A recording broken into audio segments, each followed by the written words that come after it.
I got if you go to the penitentiary, man, you gonna get hit. Back in the days, it took a village. Each one, out of them 18, The village is needed. 14 of those charges carry a life sentence. Because you can't fight. Yeah, because you can't fight. That's all you know how to do is shoot. But they are not going to where they need to go to get the real solution.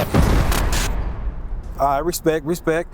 All right, so look, I want you to look inside that camera right there. I want you to talk to the undeveloped brains, and I want you to even talk to the mature brains. I want you to talk to the people who might not even feel like they're crashing out, and I even want you to talk to their peers that might see something in them and might need to step in to like just talk to them to keep them from crashing out. Let them know about what you've been through. Let them know about the inside of them jail cells, the prison cells, I should say. All right, to my younger self and to all the other teenagers that's out there wilding out, crashing, and doing all this dumb stuff, right? I'm telling you from experience, right?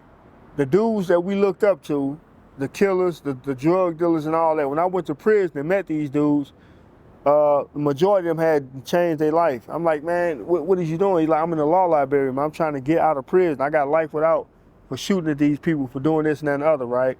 For destroying my own community. So now I'm trying to give you a book to read, youngster. The dudes that we looked up to, most of them, some of them were smoking crack. The ones that got life without parole, they in prison trying to get out of prison, right? So the thing, they had to go through this, getting time, dying, and all this stuff to realize. But at that age, when your brain undeveloped, you're not thinking, right? But that's not an excuse for you not to find yourself. You shouldn't have to go through what we went through. The guys that we looked up to in jail that was staticking with each other, they become friends in jail because they realized the stuff that they was beefing about in the streets ain't nothing, right? And the very neighborhoods that we died for or shot up people for, them neighborhoods are not there no more. Laclede Town, Cabinet Courts, the Blue Mines, all these neighborhoods, they don't even exist no more. The Dark Side, the Horseshoe, they don't even exist no more. So you got guys that died for neighborhoods or color that the city tore down. It's not even there no more. So the stuff that we was fighting over, we realized like, man, this was senseless violence, right?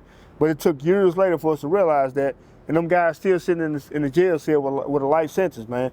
So if you my age, you should know we don't want them repeating that same mistake, man, because 90% of my peers that's in prison, they ain't getting out of prison. They stuck in there. The way I got out is a word exception of getting out of prison because it never happened, man. So if you think that you finna get out easy, it don't happen like that because the system, they not playing with us, they cracking down on this crime stuff.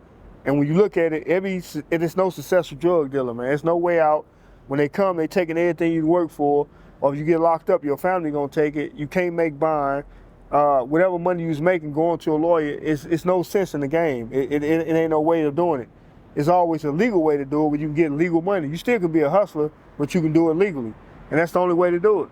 And I'm telling you, speaking for all the guys that we looked up to, the killers, the big drug dealers that's sitting there doing life sentence, they gonna tell you the same thing I'm telling you. Do it another way because ain't no future sitting in the jail cell the rest of your life on the graveyard dying over nonsense, man. Respect. So Bobby, why should they listen to you? And this is a serious question. Like a lot of people gonna look at this. A lot of people gonna watch this. They gonna be like, well, you know, he probably was dumb. He probably shouldn't have did that. He got caught. I know how to move. He ain't know how to move. Why should they listen to you?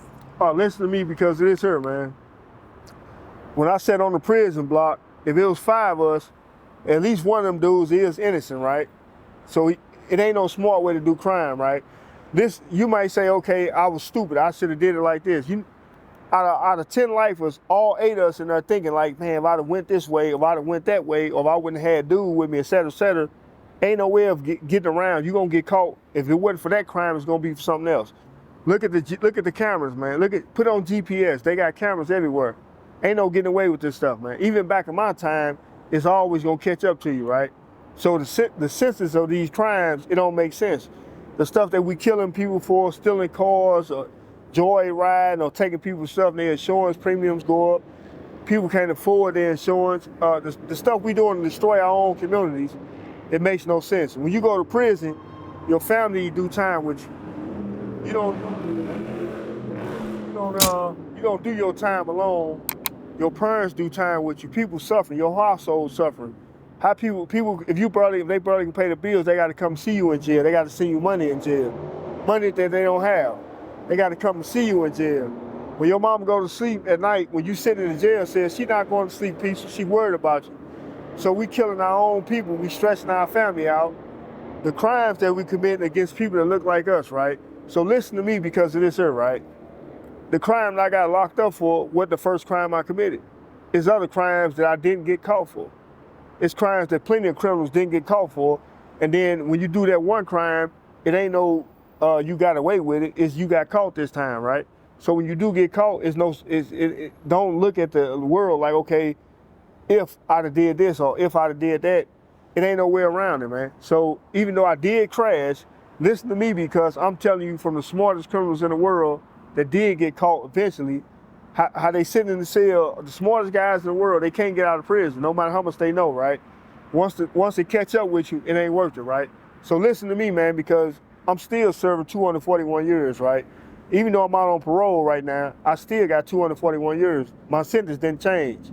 So if I go do something stupid right here across the street, I'm going back to prison for the rest of my life for something I did at 16 years old. And my crime, nobody even went to the hospital. Nobody was seriously injured, right? And I'm suffering for this for the rest of my life. I can't vote. When I fill out applications for appointments, it disqualified because of criminal conviction, something I did at 16, right? Listen to me, man, because this is real, man. This is real life, man. I just did 27 years. Most people never make it out of there. And when you suffer in prison for 27 years and you learn from your mistakes, then you see the senses of that world, right? So listen to me. And for me, I'm speaking for the other guys, the other lifers that are sitting in there, the guys that you may have looked up to or your big homies may have looked up to, it's not worth it. So that's why I'm telling you, listen to me. All right, so look, you said something there that I want to touch on, and you touched on it before me. You were released in November, correct? Yeah. Explain to us how you're still serving time. Okay, right now I'm still serving 241 years because 2010, the U.S. Supreme Court said if you're a juvenile and you didn't kill nobody, you can't have a life without parole sentence, nowhere in this country. Missouri and a few other states said that 241 years is not life without.